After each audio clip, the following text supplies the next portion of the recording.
And Wiltons is probably the oldest, longest running restaurant in London. Now there's a greasy spoon around right near my house which says the baked beans there are probably older than this place.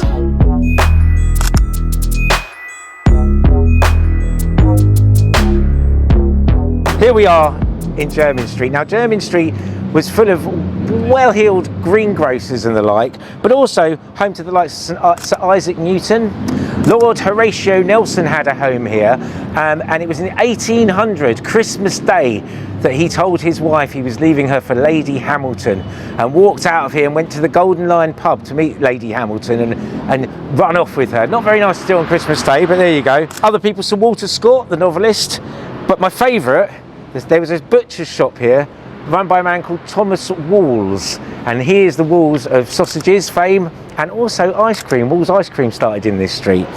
It's got quite a long history in terms of cuisine and English cuisine, because I'm standing on the doorstep of Wiltons, and Wiltons is probably the oldest, longest running restaurant in London.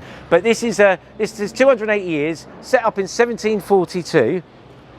And it was traditionally a stall. It sold cockles, whelks, prawns, also oysters from the Thames Estuary, which were basically a Londoner's diet. Oysters were so cheap. It's where the costermonger's badge come from. They take oyster shells and turn them into pearly badges. So this place has been trading for 280 years, and it was in the same hands, the same family, until 1942.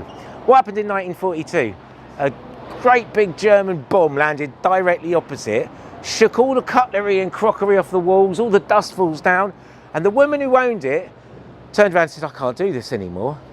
And a bloke sitting by with a tray of oysters, a banker, heard her say this, and said to her, are you sure?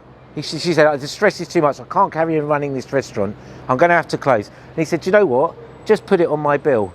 And she did. She sold the man the restaurant by giving him a bill for the 12 oysters he'd just eaten, and then the rest for the freehold. Isn't that amazing? So he walked out with a nice full belly in a restaurant.